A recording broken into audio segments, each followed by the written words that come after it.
Assalamualaikum warahmatullahi wabarakatuh. Kali ini saya akan kembali menjawab sebuah pertanyaan dari seorang sahabat yang menanyakan kepada saya melalui jalur WA. Ya, sebenarnya pertanyaannya itu sudah saya jawab, hanya saja belum saya tunjukkan videonya, sehingga saya rasa jawabannya belum lengkap. Untuk itu, saya akan menunjukkan videonya nanti kepada sahabat-sahabat semuanya di sini, agar tidak ada anggapan bahwa jawaban saya ini ngawur atau jawaban saya ini menduga-duga atau mungkin ada yang beranggapan saya ini mengada-ada. Nah, makanya saya akan melengkapi jawaban saya untuk menampilkan videonya di sini. Baik, langsung saja ke temanya, yaitu pertanyaannya. Pertanyaan yang saya dapat di jalur WA dari seorang sahabat. Begini pertanyaannya. Jenis batu selain fosil Gallikelor, badar besi, dan lain sebagainya atau yang sejenisnya yang bisa aktif proteksinya secara alami, aktif dengan sendirinya tanpa dirituali, tanpa diasma, tanpa diisi, tanpa diposter dan lain sebagainya. Itu ada apa tidak? Ya, jawaban dari saya sudah saya jawab kalau itu adalah ada. Ya, memang ada teman-teman. Dari semua jenis batu akik atau batu liontin, entah itu dari batu Sulaiman, batu permata termasuk rubi, safir, bahkan virus dan lain sebagainya, semuanya itu bisa aktif secara alami atas kehendak Tuhan Yang Maha Kuasa. Bukan berarti semua jenis batu akik atau batu permata itu kalau dipakai dengan jangka waktu yang lama itu sudah pasti aktif. Bukan berarti begitu. Tidak, teman-teman. Karena untuk jenis batu yang bisa aktif secara alami atas kehendak Tuhan Yang Maha Kuasa, sebagai manusia, kita hanya bisa menilai dari segi materialnya saja. Itu yang pertama. Tentunya dengan batu yang mempunyai kualitas yang cukup baik. Nah, setidaknya begitu minimal. Terus selain fosil Gallikelor, badar besi, badar lumut dan lain sebagainya, itu apakah ada dari jenis-jenis batu permata bisa aktif dengan sendirinya secara alami? Bisa saja, namanya saja dari alam. Maka batu tersebut jika semakin berkualitas, semakin bagus, maka sudah pasti himpunan energi alamnya yang terkandung di dalam batu tersebut itu bisa aktif atau bisa kita manfaatkan yang sekiranya sesuai dengan batu tersebut. Nah, entah itu dari batu Sulaiman, kecubung, permata rubi, safir, atau intan berlian, bahkan virus, itu juga bisa aktif dengan sendirinya. Kadang kita tidak tahu batu tersebut itu aktif yang condongnya atau yang arah energinya itu aktif ke energi yang menunjang sebuah kewibawaan, menunjang tentang pengasihan, penglaris, proteksi, dan lain sebagainya. Perlu sahabat-sahabat ketahui, yang bagian proteksi itu ada dua jenis, yaitu proteksi yang tidak kasat mata, katakanlah proteksi dari energi yang negatif. Terus ada juga yang disebut dengan proteksi fisik. Biasanya yang mengandung proteksi fisik ini sudah pasti ada proteksi gaibnya juga atau ada proteksi yang tidak kasat mata. Secara otomatis bisa juga eh, menahan atau menangkal energi negatif di sekitar kita. Itu biasanya begitu pada umumnya. 99% begitu kalau ada proteksi fisiknya.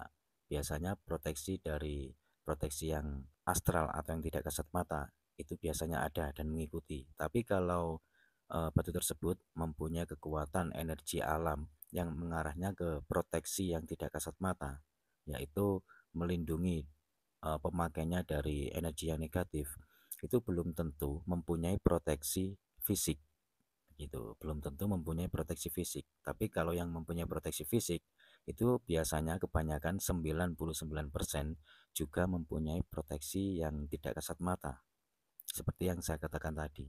Contohnya saja, ini saya mempunyai dua buah batu, dua batu permata, yaitu batu rubi. Ini yang dulu pernah saya buat video di konten saya sebelumnya, yaitu yang dulunya ini koleksi dari seorang sesepuh. Beliau seorang spiritual juga, seorang paranormal yang sekarang sudah almarhum. Dulu ini saya mahari saat beliau masih hidup. Terus yang kedua, ini juga batu rubi. Ini batu rubi koleksi saya yang aktif secara alami, tanpa di booster, tanpa di asma, tanpa di rituali-rituali khusus, dan memang itu kehendak Tuhan Yang Maha Kuasa. Karena mungkin dari jenis batunya mungkin menghimpun energi yang cukup kuat, sehingga mampu mempunyai energi pelindung atau proteksi yang cukup kuat juga, sehingga sampai bisa dites secara langsung. Nah, oke. Untuk itu akan saya tunjukkan langsung untuk pengetesan batu yang ini ya. Nah, ini ruby. Saya akan menembaknya di dalam gelas yang berisi air dengan jarak 0,5 meter. Mungkin selama ini sahabat-sahabat mengetahui saya ngetes pompa 5 dengan jarak 1 meter. Tapi untuk kali ini, batu ruby ini saya akan coba menembaknya dengan jarak 0,5 meter pompa 5. Ini adalah batu rubi ukuran kecil yang sudah aktif secara alami, aktif dengan sendirinya atas kehendak Tuhan Yang Maha Kuasa, bukan karena diasma, didoakan bukan, atau bukan karena diposter, tapi sudah aktif secara alami, aktif dengan sendirinya atas kehendak Tuhan Yang Maha Kuasa. Akan saya coba, saya tembak dengan senapan angin pompa 5 jarak 0,5 meter. Ini saya masukkan rubinya ya, rubi yang saya tunjukkan, saya masukkan dalam gelas. Akan saya tembak dengan pompa 5 jarak 0,5 meter.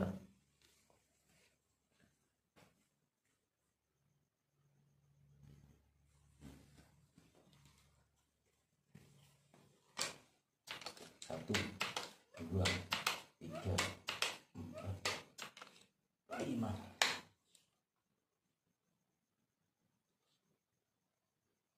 Pelurunya saya masukkan.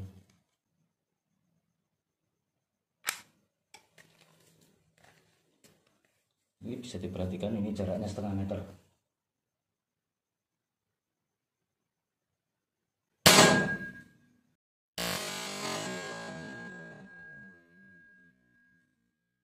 Alhamdulillah, ternyata ini mampu menahan senapan angin pompa 5 jarak 0,5 meter.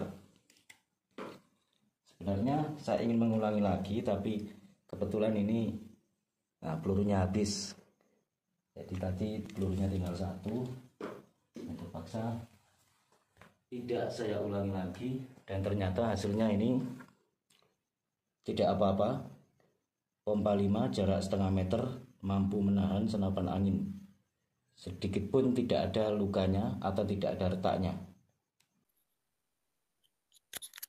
Ya, barusan kita sudah menyaksikan bersama-sama tentang yang dinamakan batu yang bisa aktif dengan sendirinya, atau aktif secara alami atas kehendak Tuhan Yang Maha Kuasa. Nah, sebenarnya yang aktif ini adalah dua-duanya, keduanya ini aktif. Meskipun ini dulu dari seorang sesepuh, seorang spiritual, beliau juga tidak pernah mengaktifkan ini karena beliau juga suka dengan perhiasan yang niatnya hanya dipakai sehari-hari. Dan pada saat itu saya tahu kalau cincin ini, cincin bermata rubi ini sudah aktif, sehingga saya berminat dan saya mahari pada saat beliau masih hidup, dan saya simpan sampai sekarang. Ya, sekian dulu dari saya. Kurang lebihnya saya mohon maaf. Di sini sifatnya kita belajar bersama-sama. Mungkin ada yang mau melengkapinya, monggo saya persilahkan. Kurang lebihnya saya mohon maaf. Wassalamualaikum warahmatullahi wabarakatuh. Rahayu, salam budaya.